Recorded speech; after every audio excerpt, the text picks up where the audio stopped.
after a while, like they started like they made music so you could add that in and all these other features. I'm finally like, okay, StreamYard, you're gonna be the future of streaming here soon. What's going on, everybody? Welcome back to episode 107 of Cali Brick Clique. And before we get started, remember you can find this episode on all previous episodes anywhere you find your podcasts: Spotify, iHeart, Apple Podcasts, and like always, we have Claire, the Plastic Architect. Hello.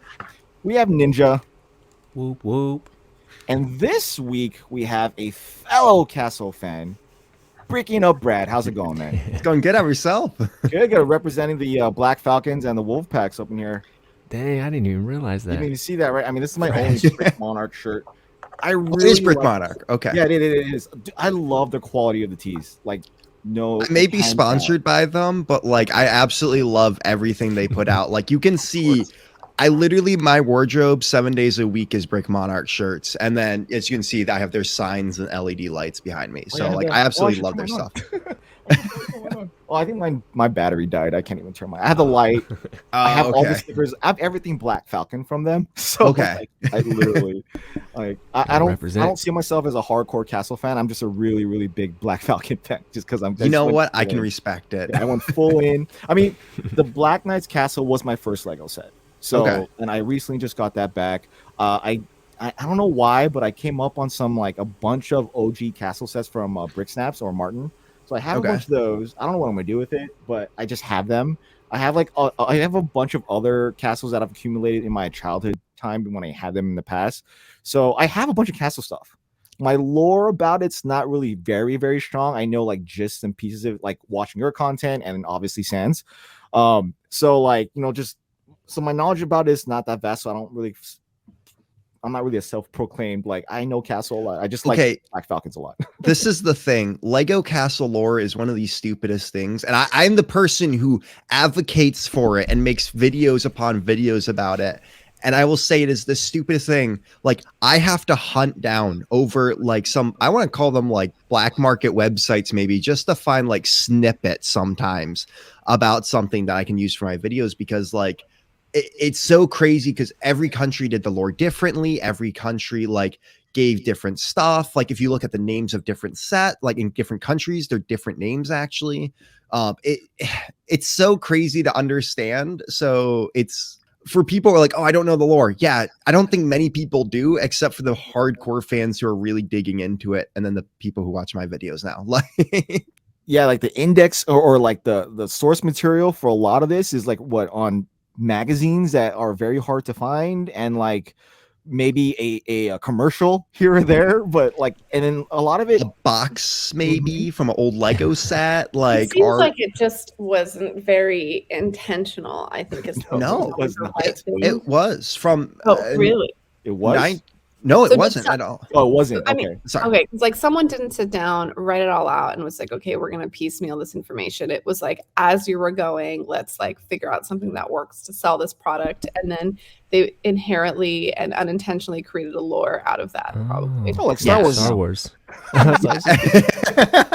Well, from 1984, when like Lego Castle like theme began technically, to like I want to say Knights Kingdom 1, like that was just chaos. They were just like, we're gonna make a theme, put it out, and then maybe add some lore, and then every country's gonna get some different lore and stuff. So yeah, it's like Magisto in Europe was Merlin, and so there was like a whole bunch of stuff like that. So it's really crazy. And then like later on, sometimes like I know Knights Kingdom 2 was heavy on the lore. They actually did a good job putting stuff together. And then some themes after that were like, we're going to give you a little bit. And then 2013 Castle, they just said, yeah, we're not going to do anything. We're just going to give you some sets half-heartedly that are decent and think that you're going to buy them all up. So, So what's your favorite castle theme then? It depends what I'm researching. Top 3 though, Lego Kingdoms. Okay. Because the 2010 theme, because that's what I grew up on. It was my first castle set I bought was from that theme. And then Fantasy Era of Castle, the 2007 theme, is one of my favorites. I just love the orcs and all the like dwarfs and stuff. I own all 4 of the castle. I actually own most of that wave, and I own all 4 of the castles from it. So it's very near and dear to my heart. Okay, favorite castle faction then? Green Dragon Knights right there. Okay, that there we faction. go. Dragon Knights Favorite are cool. color is green, and they have just that solid like forest green type color with a little bit of sand green. It's great. I actually modeled my personal faction shield off of it that I use for my logo. So That's a hard faction to collect now. Like, yeah, the army and somehow built I have over 100 of them. So Dang. Macari addiction was hard. See, the only coming for reason the why I Black got into Falcons. that faction was because of the Falcon Knight in the Joust set. So I'm like, Yes. oh, Black Falcon linkage. I'm gonna get some of these guys. So that's pretty much it. But before we dive really heavy into you, how's everyone's week been? We're chilling. Rainy. Yeah. So Claire, you're missing out over here. Like, I'm there's really a giant upset that sinkhole I'm like down missing the about. freeway for me. Oh, really? Yeah. Dang. Huge Did one. you think it's bad? Do you see what's going on in Northern California? It's Yeah, North Carolina. yeah, like the Almost floods underwater. is crazy.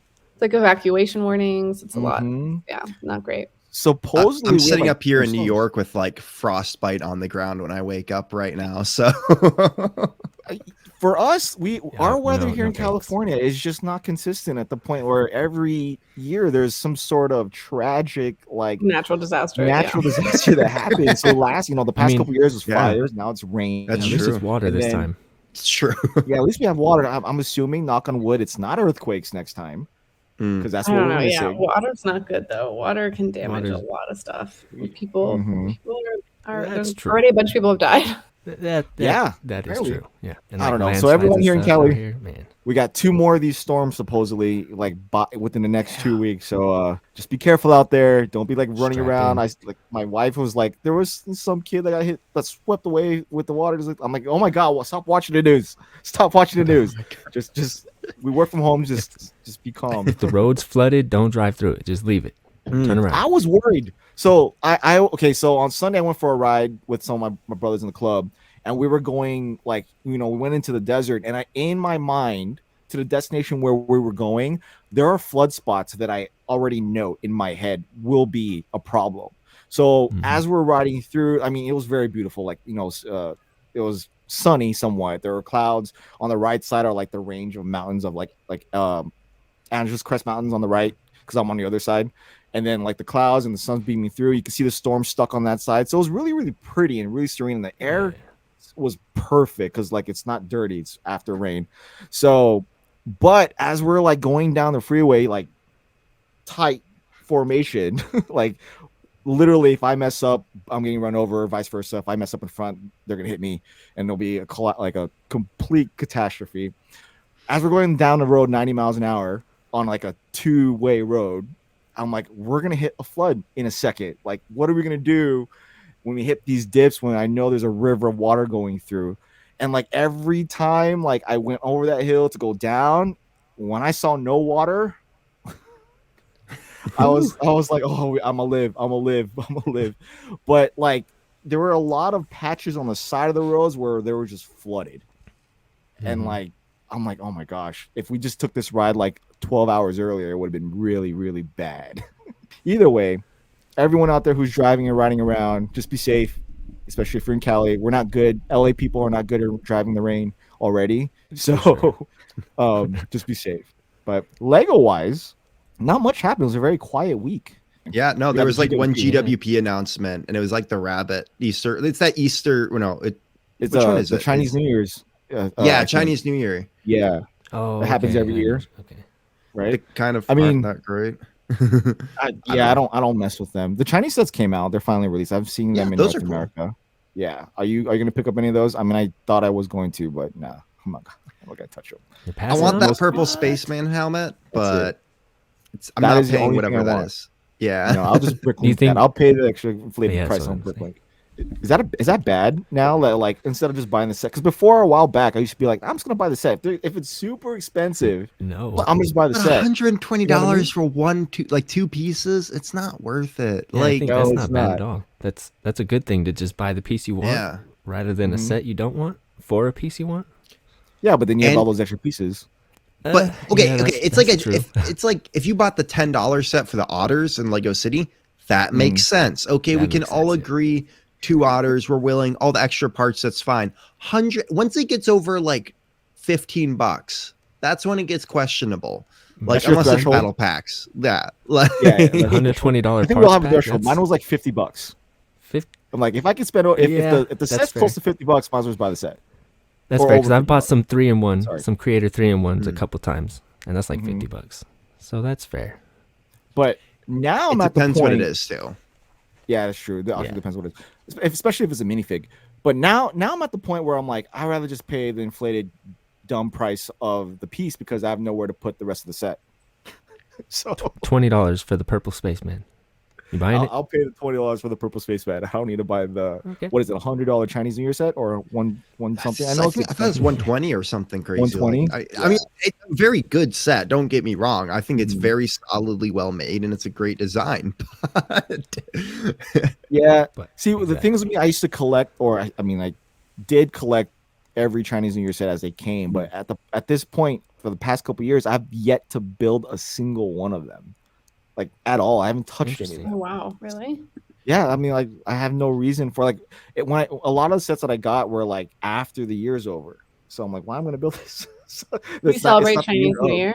No, I don't. But like, Oh, it's just like, okay. that it's technically the year of the, year of the. Yeah. So like, I don't. It's gonna be weird if I build the year of the rabbit when it's the year of the ox. But Not really. They're still cool. no, yeah, Like, it's true. I built like But- the year of the pig one like later, and it was still cool. Was it? Like that not the- that the- like it wasn't like a pig. I mean, like even if it was a pig, it would have been fine. Like I've built a bunch of this. They're good sets. They're like there's no reason. to not It's not build like it? a Christmas set if you don't celebrate Yeah. the holiday. You know what I mean? And Yeah, also, fair enough. Chinese New Year, like in a lot of countries, like go into like February and stuff too. So it's like a whole month of stuff. So you could theoretically like, it's not just. But I buy it like in like right before they retire, so it's like I gotta wait like 7 years to do the year of the rabbit again.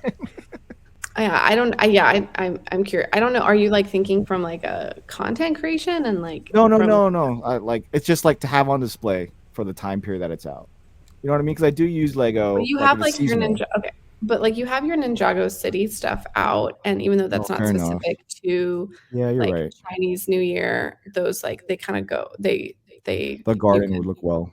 do whatever Yeah. appropriation you want to do to put them together. So there's like definitely a few that would fit very well in there. Mhm. yeah. Oh, I mean, I built the ice skating rink last year, 2 years ago, I think, or whatever, whenever that one Mhm. came out, because I was working at the Last Lego year. store at the time, and it was a really fun build. I'm not gonna lie, I really enjoyed it. Had some really great building techniques, but I was just like, I'll enjoy the building process here, so I can do it for free, but I'm not picking this up. Like, you take advantage. So speaking of that, let's just get right into you then. Yeah. So you used to work for the Lego store. I'm sure you'll probably bring that up, but I just wanted to comment that since we both worked at the Lego store, did you Yes. purposely try to build so that way you wouldn't like want to buy it later, so that we just knock it out the way? Because I did that a lot. Like if there was a set that was really cool and we had to build it, I'd build it and be like, I don't need this because I already did it. a lot of times I wanted to build because it was something different, and also, so I was working 2 jobs at the time, and usually like I didn't have a social life. Like I was usually going from one job to another. I was never really having downtime. So to me, it was like, it's kind of downtime. I don't really have to do, and I get to do one of my favorite things, aka building Lego. Get paid. So it also helped me decide, hey, I really don't want to buy this set. Like the Barcelona Coliseum stadium came out. Oh yeah, no. It's so, guys, never built that. It is so painful because it's literally building these bracket things that go all the way around. It's so painful. But yeah, I don't know. I kind of just built because it was fun and I could do something else. I didn't really have to deal with customers as much. So You were on the yellow table building, or did you do it behind the registers or in the back? yellow table, quote unquote. We had like a folding table out front. So it's like, yeah, you had to say hi to customers, but usually I didn't have to like check them out or anything like that. So Yeah, you're kind of just in your own spot. I yeah. can see where like a lot of my team would rather be there, but like I would always like flip it on them and be like, hey, let the customers build. So that way the customers will build for me, and then the employee can do what I ask him to do, like go restock the shelves or something, or go back up ring, and then that customer will then hopefully buy the set when they're not able to finish it. So That's right. I think I heard you say something about that. You give them a little bit, and then you take them away, and they're like, hey, well, I want to finish this. Then they have to buy it. Yeah, right. And it was a thing like, you're encouraging what the whole thing is, which is, hey, come demo and come build this simple truck that we have to put on display into the ribbons. So like, See, how I caught people is I got them on collectibles. So I'd get them like on the Harry Potter castle where you have to buy one part and then you really want to buy another part and then you want to buy another part. So I would try to figure out how can I would try to sell them one thing so that I know they would come back later and buy another. Because if you hit people with the right stuff, there's a part of your brain that clicks on is like, I gotta have that. I gotta finish the collection here. So wow, that's so bad. Yeah. No, I get it. I would have loved to have any of my staff do that same exact thing. And I BS'd Friends sets so hard. Like I knew nothing about Friends and Mario's, but I could sell those. Like Mario is one of those where you could really get people to buy a lot of them if they got. Sure. So yeah, it's like my morals I had to bury a little bit and just be like, yeah, I hate this set with my whole soul, but I'm gonna sell this thing to you. But you won't hate it. No. All right, so let's get into you. Let's get into your backstory. So, what is your Lego story from the beginning? So I'm the youngest of 6. So Lego was just kind of in my blood in a way because all of my siblings. Like my siblings had the original 1990 like X-Wing TIE Fighter, those sets. Like we had a lot of the old castle stuff too. Like we had a lot of original Lego. And so when I was growing up, they just kind of built them with me. And that was kind of what we did when, sibling bonding time, or my mom was like, hey, go distract him. They would take me and build Lego because they enjoyed it too. Like, and they definitely inspired me in different ways with Lego. And then when I was 6, I got my first theme, which was Exoforce, which were my first 2 sets. I actually I bought them recently, so I have them right here. But it's these 2 mechs. I got them for my birthday when I was like 6 or something like that. And that heavily set me on that Lego path even more because I had them. So did the whole shebang. I get them for like my birthday and Christmas when I could try to afford them or get money. I'd try to buy Lego. I loved original themes and that has kind of stuck with me. I absolutely love like Atlantis, Power Miners, Exoforce. Like that was my jam growing up was original themes. I did love Star Wars, but I kind of like would cycle through themes every year. So I'd go like January would be Star Wars, February would be Exoforce, maybe June would be Castle. I don't know. So I had a lot of fun and I definitely got a very round palette of Lego, which I really appreciate now just because it like helps me as a content creator just understand Lego and what people enjoyed about different stuff growing up too. And then I went a little bit where it's like I didn't stop buying Lego. I didn't stop enjoying it, but I stopped like definitely doing it as much around like 16 or so. I'd buy a set here and there and I get into it for a bit and then I'd go right back to playing a ton of video games and stuff. So like it just really kind of switched on off. And then 2020, it was 2019, it kind of started to come back. I was dating a girl at the time who really encouraged me in it. She saw it as a fun creative outlet. We were both Star Wars nerds. So I'd buy Star Wars sets. She started getting me back into like Star Wars. So it's like, it was still there. It wasn't like a dark age, but it was like definitely more buried than it had been. And then 2020, we get into that COVID and I'm just like, I want to start buying stuff. And then I found Bricklink and that was dangerous.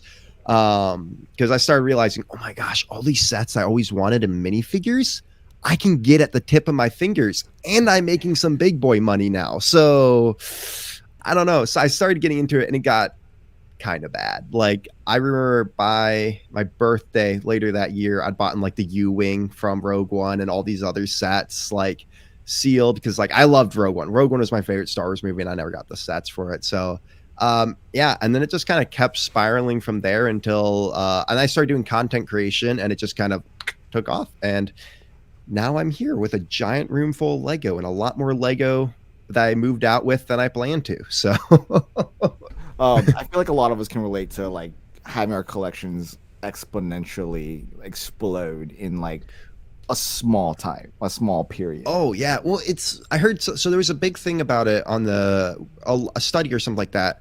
Over Christmas, a lot more adults were asking for basically toys for Christmas, and as 22 years old, I'm technically considered adult. So, and the reason for that is because, I didn't have the money for this kind of stuff growing up. Every set on my shelf was a set that I looked at in a catalog and drooled over just because I wanted it so badly. So then when I got to that age where I had, full-time jobs, I was like, Yeah. going back to it, yeah, it's very easy, I feel like, once you get to that adult age, especially with money, to blow up your collection very quickly. So like what got you to, because you're obviously a castle guy, so what made you focus on that theme? So I had a little bit of it growing up. As I said, my siblings had some originals. I had a kingdom. My first set was Kingdoms for Castle. There was some other stuff like that, but I'd always kind of like Lord of the Rings is I think Lord of the Rings, in my opinion, is better than Star Wars. Like, I've just always loved Lord of the Rings. I love Star Wars, but Lord of the Rings is just, I grew up on it.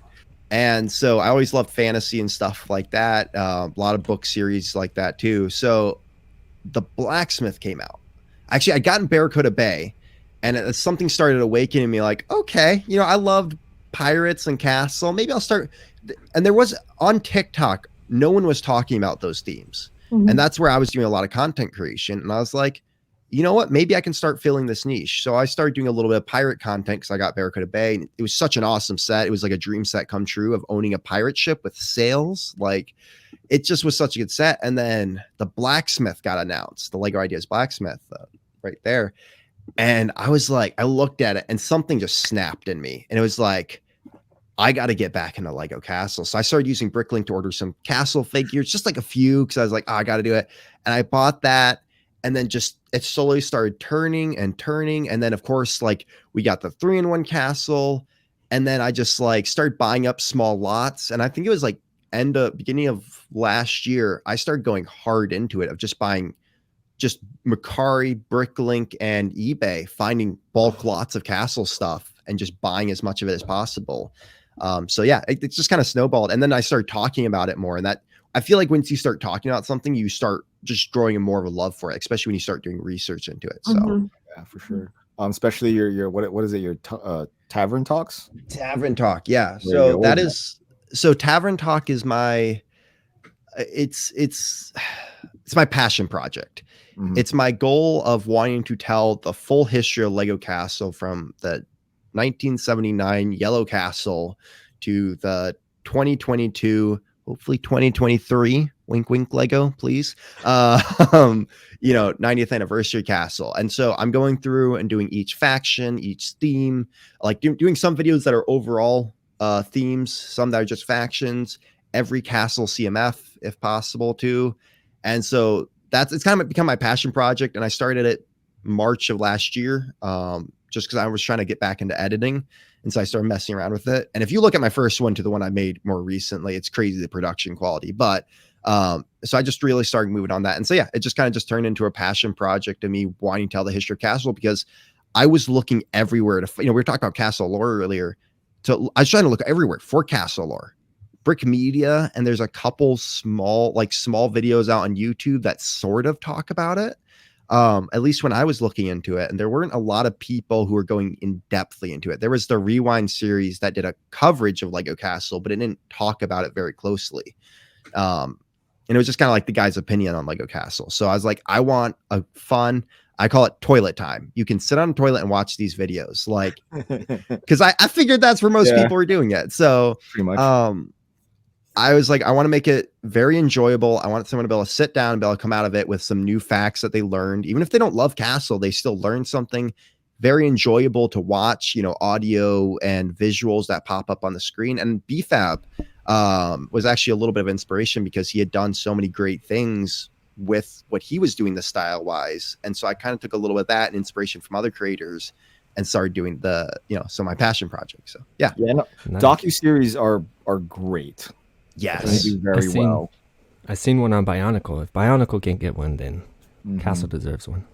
Oh yeah. And my goal isn't to just do Castle. At some point, Power Miners, Exoforce, like Exoforce is up there for my top 3 favorite Lego themes they've ever done. So like, I would love to do that. And there's so many other, like, I just want to talk about original themes because right now, when you look at Lego and especially content creation, it's so Star Wars heavy, and there's no problem with that. And it's a lot of people enjoy Star Wars, but I want to talk about something, I want to talk about other stuff that I really enjoy. So yeah. The Star Wars one on here is a pretty big group.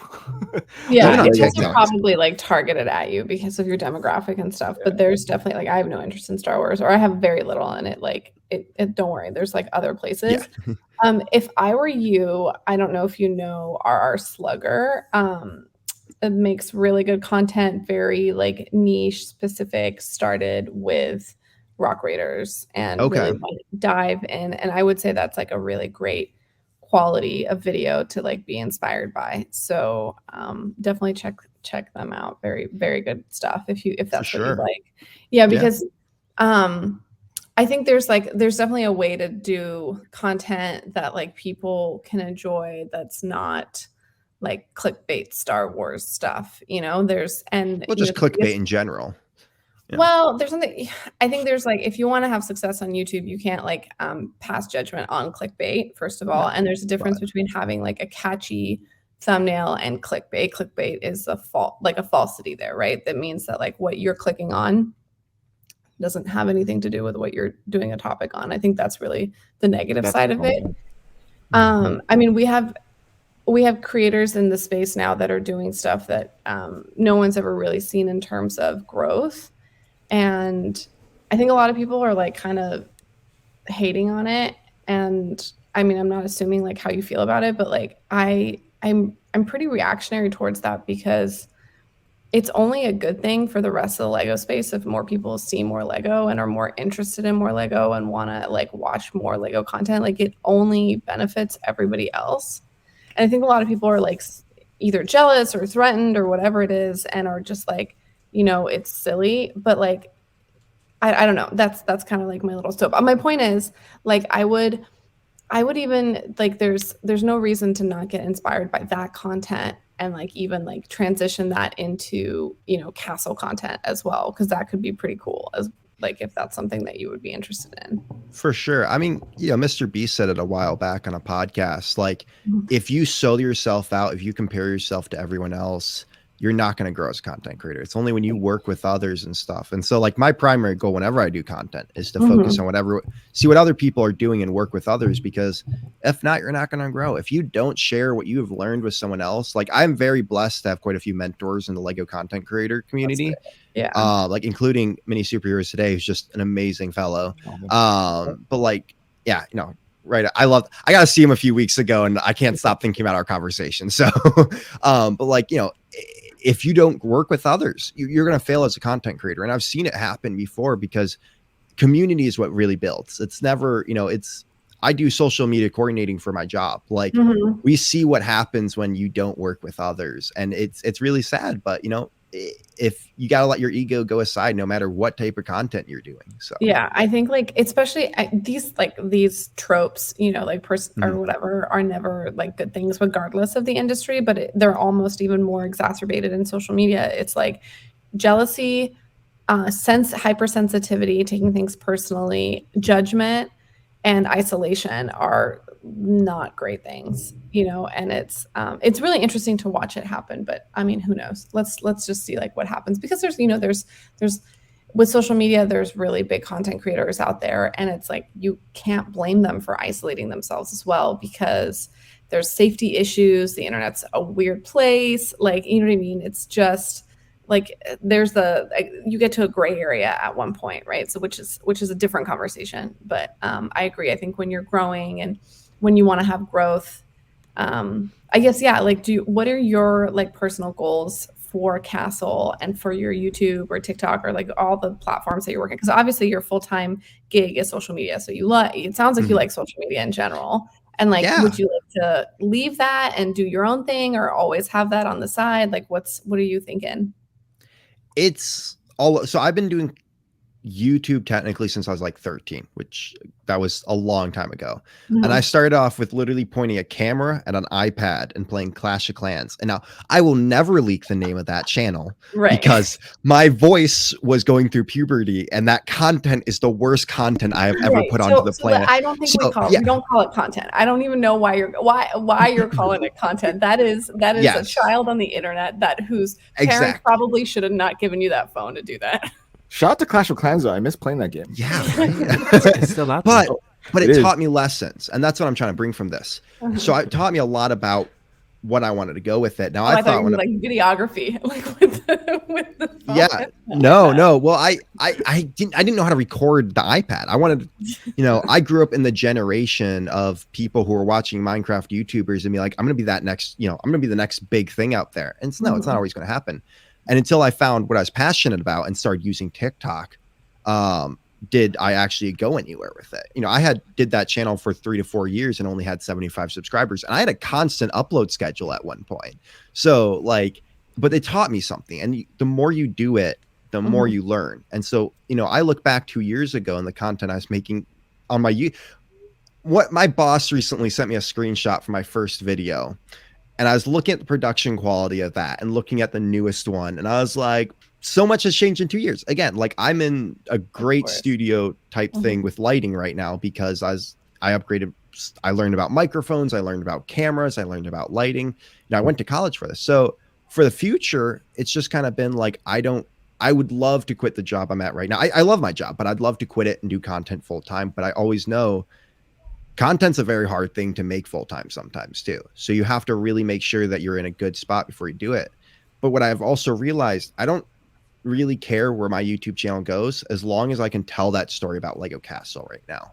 Because that's what I really care about, is telling that story and getting that story out there so that young Lego kids don't have to scour and do what I did to try to make these videos. And they can just sit and watch it in one spot and enjoy that and learn something. And that way I can share the passion I'm talking about. Now, I would absolutely love it if my YouTube channel and my content creation took off in a way that I could do it full time. But right now I'm thinking realistically. So I have always two plans in my head of where I'd love to go with it. But right now it's grow it. And I'd love to tell, if I finished Tavern Talk and then redid some of my older ones just to make them better quality and actually update them with better information. Say, maybe it's once you check off okay, I have this archived, the information is somewhere, it exists, and it's collated into this one space. Let's take that and re-edit it or redo it or do whatever. And then rebrand it so that the information still exists, but then it gets out there even more.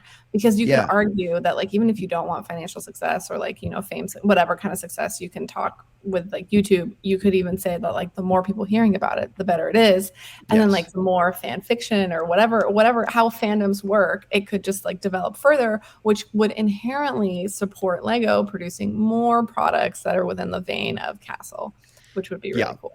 But when it comes down to it, so when I first started doing YouTube, it was for selfish reasons because I was the youngest of 6. I wanted eyes on me once in a while and I wanted some attention. I was like, where you can get attention right now? The internet. Okay. Yeah. It seems like every person's doing that. And there's still sometimes a little bit of that. I don't think anyone can ever say that they didn't, they don't enjoy once in a while when a fan comes up to you and is like, I love watching your video. That brings me so much joy. And I had that today. It came to my house. That's what?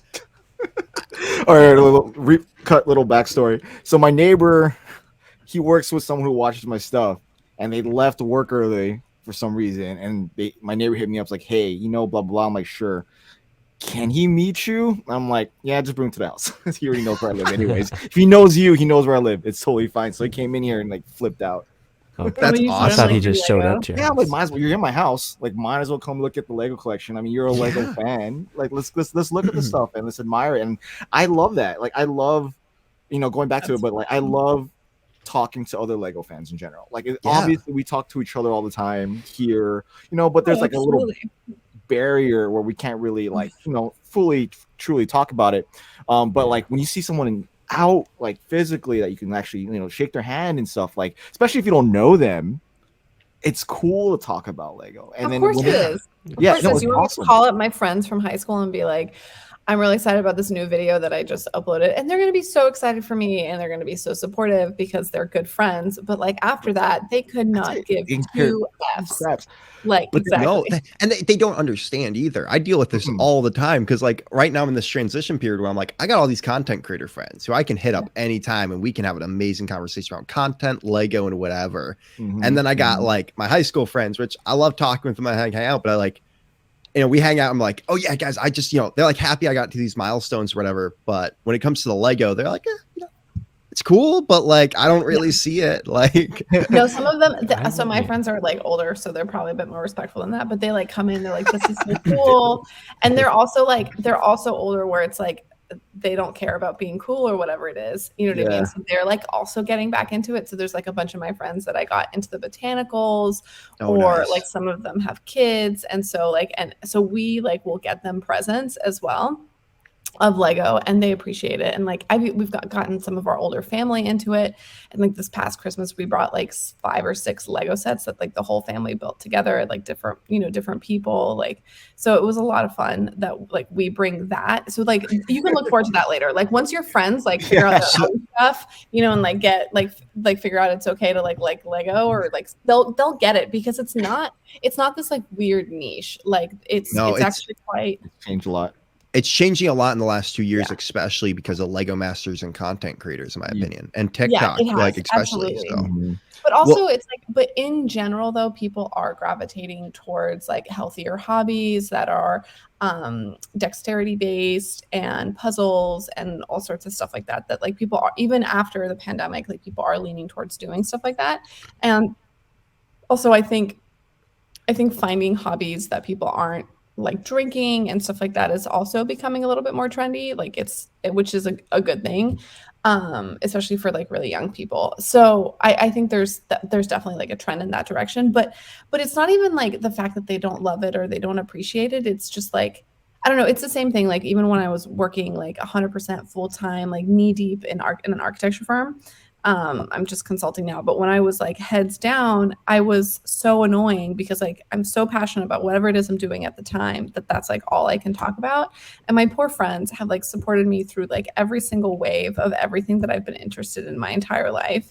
And so they're so used to it. They like come over and they're like, this is so cute. It's so cute. What they do is totally infantilizing though, which I will give them that, like, I'm not interested in that part of it, of the support that they provide, but they still like to see everything. The problem is like I'll complain to them like I do to our Lego friends, and I'll be like, oh my god, we have so much stuff, we have so much to organize, we have so many shelves we have to buy, we have so much stuff to do, which is like a natural conversation between Lego enthusiasts, right? We all have it. There's so much to dust, right? And they're like, okay, just get rid of it. Like what, like why are you accumulating crap? Like if it's bringing you like stress, get rid of it. And it's like, it's not that simple. No. But it causes me more stress to get rid of it, and even more stress to not buy it. Okay. Exactly. Like so with me, like last year 2022, every time I had to buy a present for somebody, whether it was a birthday, anniversary, or congratulations, it was Lego. And that was my promise. I'm buying everyone I know Lego, whether they liked it or not. The Christmas I worked at the Lego store, I bought my whole family Lego sets for Christmas. Bought all my niece and nephew Duplo sets and stuff like that. Was the rest of your family happy with it? Oh yeah, we all built Christmas. I bought a bunch of the Christmas Town sets, and we all built them for Christmas, like around that time too. So they're all pretty happy with it. I got a bunch of Marines and bikers into Lego. My pride and joy is I took an internship during college, and I became very good friends with the person I worked for, because it was a freelance videography gig basically.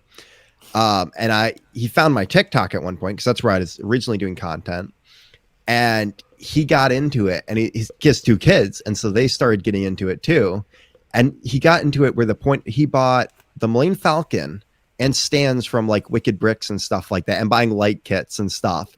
So I got him in that deep, and it's like my pride and joy that I was able to get that's fun. Like when your friends or someone like wasn't into Lego get to a certain point where you're like, okay, this is no longer casual. This is like you've gone to the point, like you're on Bricklink, or you're buying third-party stuff, or you bought a retired set from a place where only certain people know where to get it. You're like, okay, how far is this fandom now? Like, let me look at your rooms and your closet. How much Lego do you have?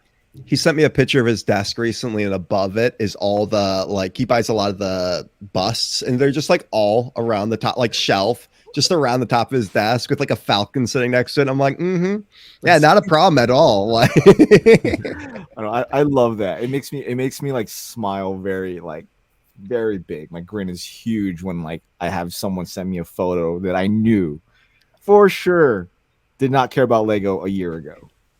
my bosses, there's about 12 of us at the company I work for. And so we're all very entwined and kind of into each other's lives. And everyone knows me as like my desk is literally covered. Like I got the Harry Potter chessboard in one corner. I got some like the Buzz Lightyear ship in another, like it's covered. So like everyone walks into the office and they know whose desk mine is. Mm-hmm. And they all just like they'll anytime anything Lego happens. So both of them have kids, but one of them sent me a picture recently because his son had broken his collarbone and built the Sonic set one-handed in like 4.5 hours, which I gotta say is pretty impressive. Like I don't remember the last time I built a set one-handed, but he sent me a picture. He's just like, hey, by the way, my son wanted to just like, because I kind of sent him some messages of encouragement, and it was just like, it brought so much joy because it's like I'm encouraging someone else in a hobby that I really enjoy, and you can definitely tell they enjoyed it too. Like, I don't know. I agree with you. When you get a picture from someone, it's just the biggest, like, just brings a very big grin to your face. Like, do you ever get so in the same realm with that your friends watching building your Lego or Lego? Do you get it when they say I watched your video the other day? Ever? Because sometimes I get that I'm like, why are you watching my stuff? So and I'm like taken aback by it. Not as much. The biggest surprise to me recently is my parents. I guess my dad saw some of my videos and he's like, you got to come sit down in front of the TV with me. We're going to go watch all of his stuff because it's really good. And my mom knows Tavern Talk now and is a fan of it. And she loves it. She thinks it's the coolest thing. And she bought me for Christmas this cup to use for it because I do like so intro and outro. I always hold a cup. It's such like a dorky thing. But like the fact that my mom knows what Tavern Talk is means so much to me. And I'm like, why would you have no interest in this? I know you don't, but like, it's such a big deal to me. And like a few other friends once in a while do it. And I'm like, you don't need to watch this. I know you don't care at all about this, but I do appreciate you watching it. One of my friends, he's also like very, we built a little bit with Lego growing up. He doesn't have much interest in it, but he loves castle stuff. And so he is a fan of Tavern Talk too. Like, and he's just like, every time an episode comes out, I watch it because I think it's so much fun, and I love the editing style of it. So I think it's one thing too, though. Like, you have someone that you're actually friends with. They're into like a fandom of any kind. It doesn't really matter what it is, but then to kind of put it out there for everyone to see in a very formal presentation like thing where like you're kind of vulnerable in a certain way, but like you've created something else out of it. I think that's why your parents are really proud of it. It's because like. Yeah. Oh my God! Look what he's doing. Yeah. Like, it's not just him filming Clash of Clans on exactly. on an iPad or something like that. Like you literally, it looks like you put in a lot of effort in the content. So to see that, like, it takes it to another level of like what you're doing here. Because I don't think a lot of people fully grasp, like a lot of my friends fully grasp what is on here until they finally watch something. They're like, oh, this is what you do. Well, if you're going back to it, you're saying, when you upload something, everyone can see it. Everyone from your coworker who sits next to you to, some person you have very small interaction with can see that video at any time they want when it comes. That's a great thing about YouTube. Anyone can see any video, but it's also very scary because of that. Like, I'm not just, I'm a guy who, I talk about Lego on the internet. People are like, okay, that's cool. I talk about a very niche lore about a small niche inside the Lego community. Like, it's a little bit different trying to explain that to someone than be like, I review toys on the internet. Like, people get reviewing toys. They don't get talking about scouring the internet for days to find something about the Black Falcons. Like, I mean, it's fun and people understand it after a bit and they like, they get it, but everyone talks about Star Wars and Marvel. Like they do get it, but there is that small bit to it. Yeah, no. But like, it's starting to become like acceptable to have these type of things out. Yes. There. I get very happy when someone tells me they're nerdum and they're like, you know what I mean? Niche content. I believe niche content is is the new normal for content right now. Because if you think about it, Yeah. back in my day, I was watching Ryan Higa or Smosh or people like that who are doing kind of comedy skits, and that's still a thing. But I think more recently it's turned a lot into niche audiences. People, they have a niche that they love. They start making TikToks or something about it, or Instagram reels or Facebook reels or YouTube shorts. And then they start, be like, oh my gosh, this is cool. I actually got a following out of similar like-minded people. And then, maybe they start talking with other content creators who do the same thing. And then they upgrade to other platforms. Maybe they start doing YouTube videos or, whatever it is. But niche content, at least from what I've seen, has become one of the big norms right now for content. At this point, you kind of have to have something kind of get a foothold somewhere. Before you involve to something else. Because otherwise, like you're just somebody else on the internet. And how are you going to do it better than somebody else that's already doing it better? You know what I mean? Like how you can get that foothold. So a niche is a way to go for, as long as you can until you want to do something different. But before we go too far into that, stud buds. Yes.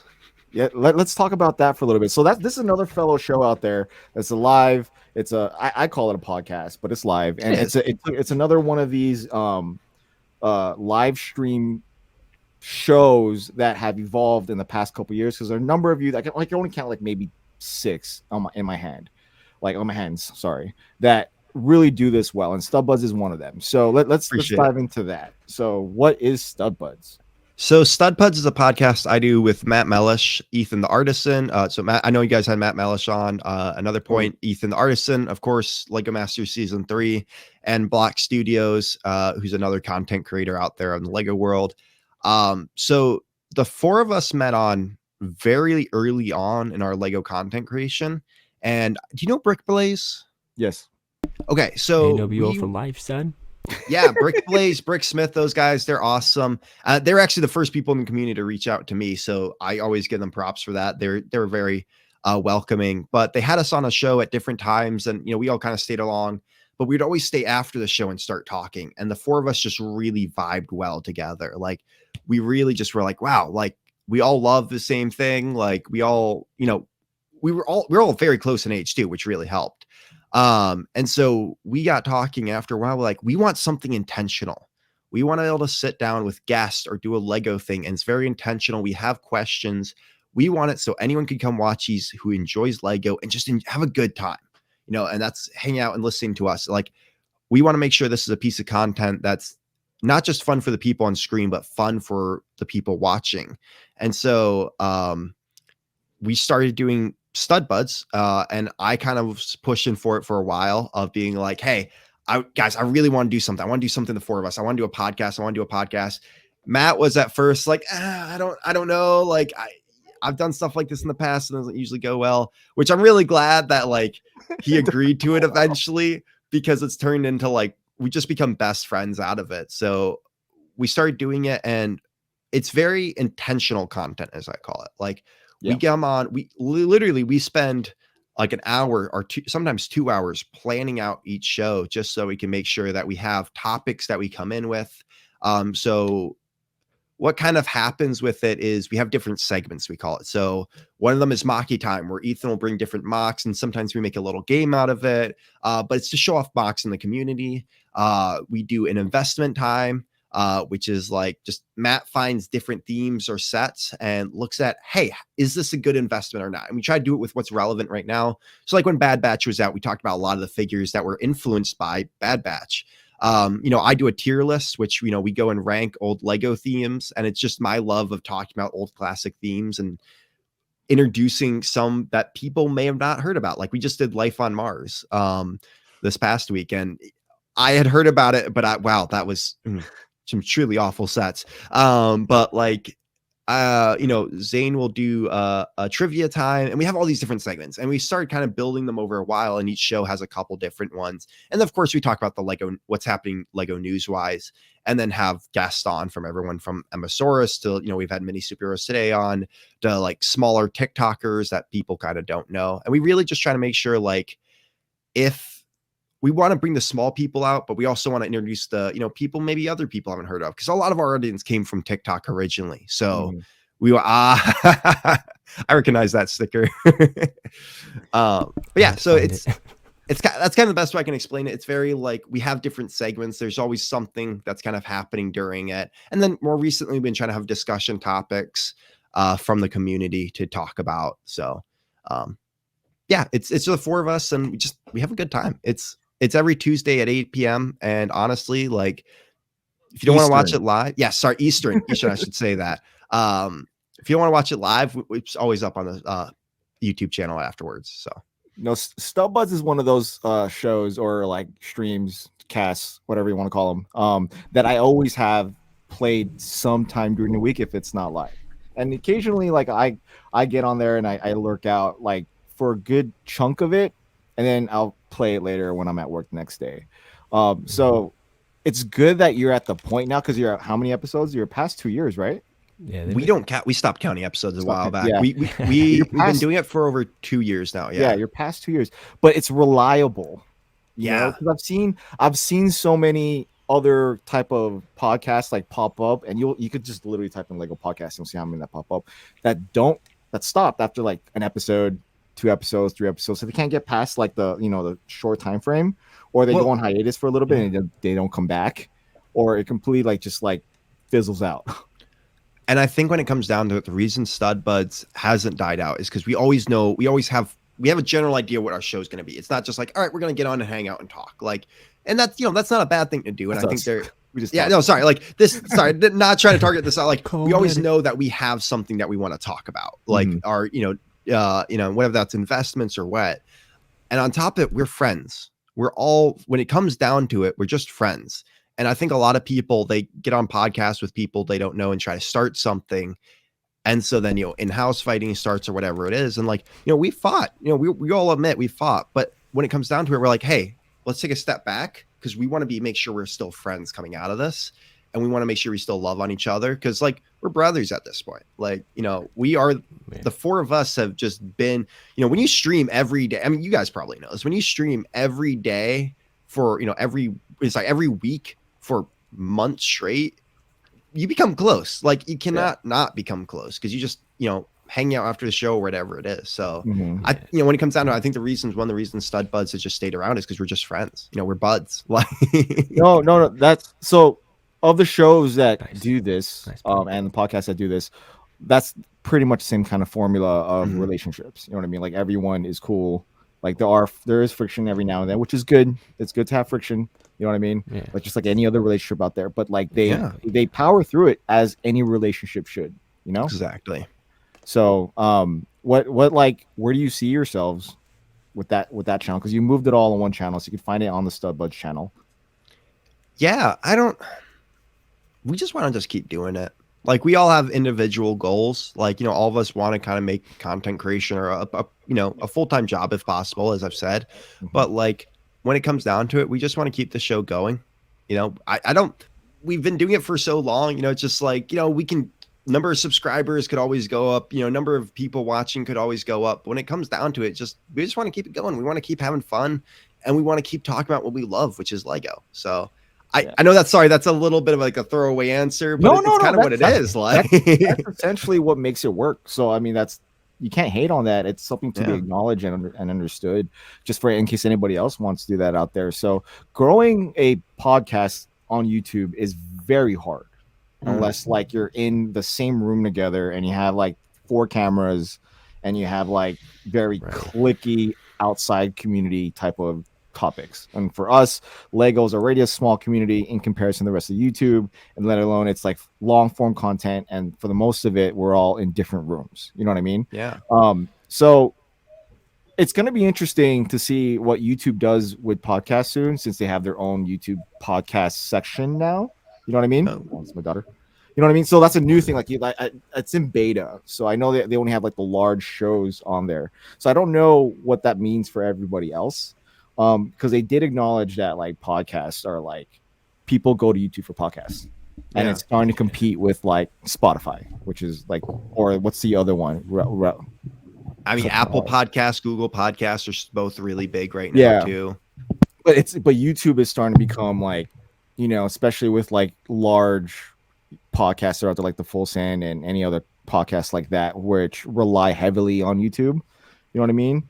So, Joe Rogan obviously was at one point like that, but obviously he went to his other areas like Spotify, and obviously there's sponsor content. So like, YouTube's definitely like understands that it is something to, to kind of capitalize on.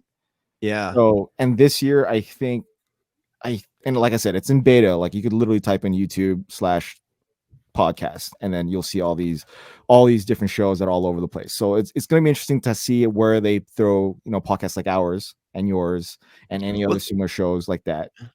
The hard thing is we have a very visual show. Like we have PowerPoint presentations we bring in to talk about investments or whatever, because we want to make sure, you can see exactly what we're talking about. So it's like, it's the hard part about us going audio only is if, YouTube did that. Because are they trying to go audio only? No. They know that audio is a thing, but they understand that people will still go to YouTube with a visual. So and even Spotify, like for ours, Spotify, we upload them as video, so people can watch them as a video. And when you look at the analytics, people do. I'll even hop on. Like I'll hop on a podcast on YouTube and just like close my phone and just listen to it. Yeah. Yeah, and the same thing. Like when I go to the gym, when I'm at work, like when I'm working, doing chores all over the house, I'm usually listening more so to shows and or podcasts than anything else. And majority of it's not Lego, but like a good chunk of it is, because I can only, there's only 5, 6, 7 shows really within the Lego community, and you can knock it out in like a day. So like, you and then you go through like the backlog, and then you knocked it out for like, your next couple weeks are shot, and then after that you really need to listen to something else. And I like listening to music to an extent, but like, when I'm really grinding out, I like listening to people talk about their thoughts and stuff like that. My wife calls it weird too. She's like, what are you doing? She's like, I'd rather listen to music, but I'm like, I don't know, I want to listen to what's happening in the world, or what's happening in this community and with that community, what the Subbuds thinks about this set coming out, or how Lego is doing, or what like, Go Money Brick World's like thinking about all these people doing this, blah blah blah blah blah, et cetera, et cetera, et cetera. So like, it's cool to have like different perspectives of groups and niches and cliques out there that have a perspective in different ways, especially when they don't align. Like it's kind of cool to see like the other side of the story of like this argument done by another group of individuals within the same community. You know what I mean? Because your perspective of what Lego does can be totally different from the other side, like from these two groups of creators that are like talking about the same subject, and then this person talks about this one specific problem and dissects it, and then now it's thrown to that side. Now we all have a more educated outlook of the topic. Yeah, and I mean it's the reason, especially like if you have a good podcast panel too. Like I mean, Stud Buds, we have Ethan, which is a mock builder and has become very well known for his mocks. You got Matt, who just loves investment side of it and looks at so many different areas of Lego and the sets themselves. You got me, who loves the lore and the original themes and the history of Lego, because I'm a big history person. So, and then it's like I got Zane, who's also got like a lot of other loves and interests of Lego, the displayability and all. Like he makes mounts for sets like that you can like hang on your wall and stuff that are amazing. So it's like when you got a big group of people too that are talking about something, like we can talk about Ninjago and all 4 of us will have different opinions. Like one of our shows recently, I went off on them just because I was like so upset. And like, they were just like, oh, well, this is cool because of this. I'm like, parts don't make a theme. So it's like, you can have a really good discussion and hear some really amazing discussions from every podcast because you get so many awesome people on them. So. And it's also interesting that makes you guys different as a group is that you guys are all really good at short form content.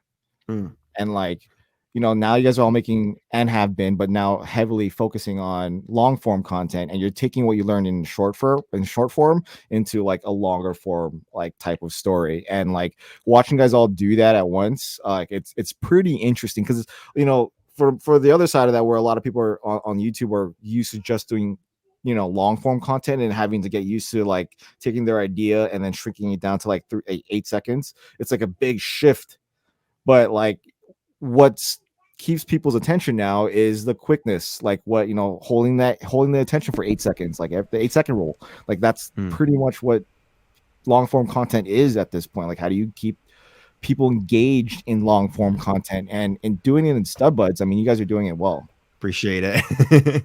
Yeah, I mean it's crazy. I mean, short form content has really blown up over the last few years, and we're gonna even see a crazier burst of it with YouTube Shorts being monetized in February 1st. So there's all this craziness happening with it, and if you don't, you got to learn both. In my opinion, a good content creator needs to learn both long form and short form, but how those kind of work together, because they do. And so when it comes down to it,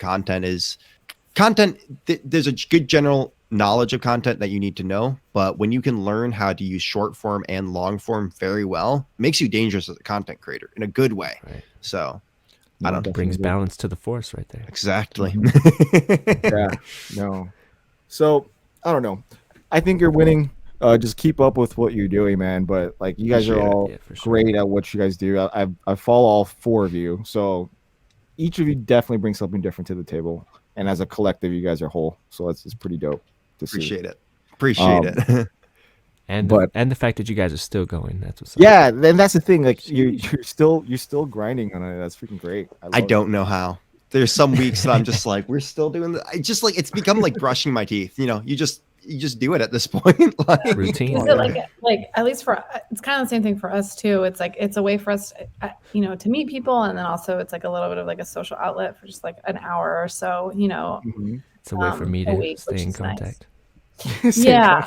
I feel like if we didn't have this, I don't know how to talk to Shadow. I feel like well, it's like, I would love to have sit down calls with content creators like every day if possible, because it's very interesting to get in other people's minds and see how they think. How I think about content is definitely different from how you guys think of content. Like, we all have different amazing things that we bring to the table, but but you literally can't, like, people are so busy, everyone's got lives, but when you set time aside to do a podcast, you can really have some amazing conversation. So yeah, I think that the sociability aspect of it is like a huge part. Like, I do my own show, Knights of the 2x4 Table, on my own channel, which is it's a play on King Arthur's Round Table as a kind of a joke.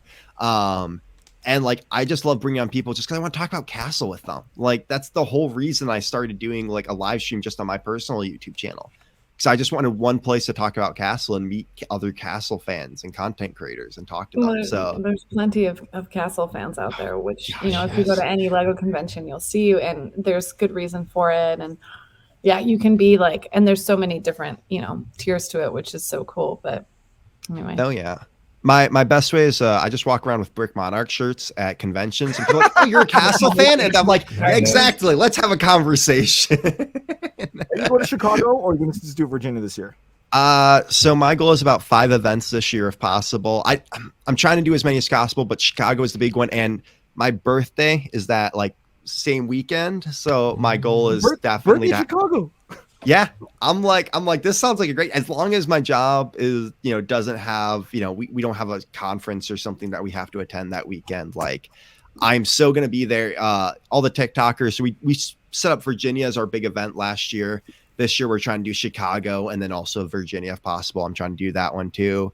And then hopefully, I don't know, there's some smaller ones around me that I'd like to hit up, but I only got into the convention scene last year. I did 2 and I had so much fun. And I got to meet so many cool people, and that was just like the best part of it. So I'm like, all right, I got to do more of these this year. I got to have some more fun. So it's definitely hyped up this year for sure. So it's going to be cool to see you then if you're going to Chicago. You going to Chicago? Yeah, of course. Oh, let's go. Well, we'll have to hang out then. Tickets, plane, hotel set. I'm ready. Oh, let's go. So you'll see I'll bring my army. So you'll see the Black Falcon army in person. Oh, nice. Over there. Yeah, that's the one. I mean, I am flying with it, so it's probably the easiest thing for me to bring. I brought 300 minifigures to Virginia of Castle figures, so I can only imagine how many do you have? It's like over 1,000. 100. Right? I'm only bringing 11. That's a lot. That's going to take you a while to set up still. Yeah, I haven't organized in a way that shouldn't take me that long, but still, it's going to be a pain. But I'm going to enjoy it, and a lot of people will get to see it. So that's real. I'm excited. I'm excited for that then. Well, I think that's a good place to end it. So, last minute plugs for anything out there. You want to go for it? I mean, check out my channel. It's Breaking Up Brad. If you love original themes, and especially if you love Lego Castle, I'd highly recommend subscribing and checking out. I got video coming out, 2 videos coming out here soon, and one of them is going to be about the Troll faction. just because of the new CMF coming out. I had to talk about it. I was supposed to be done after Christmas, but then the holidays screwed everything up. And then of course I'm doing another video, just kind of talking about every castle CMF that was out, very brief little things about each. I'm hopefully finishing that one up. Actually, by the time this podcast should be up, that one should be uploaded. I think it's the same day I'm trying to go for. So that one. And then of course I'm trying to get to once a week uploading, but you just hit subscribe and you'll see it when it comes out. Nice. All right. Well, with that being said, thank you for joining us for this episode. We will definitely see you soon. And yeah, I guess what I do. Oh, that's right. I have to roll that music. Roll that music. Good night, everybody. Peace. Appreciate having me on. All right. Thanks, man. I love it when someone knows how to talk well. It's so good.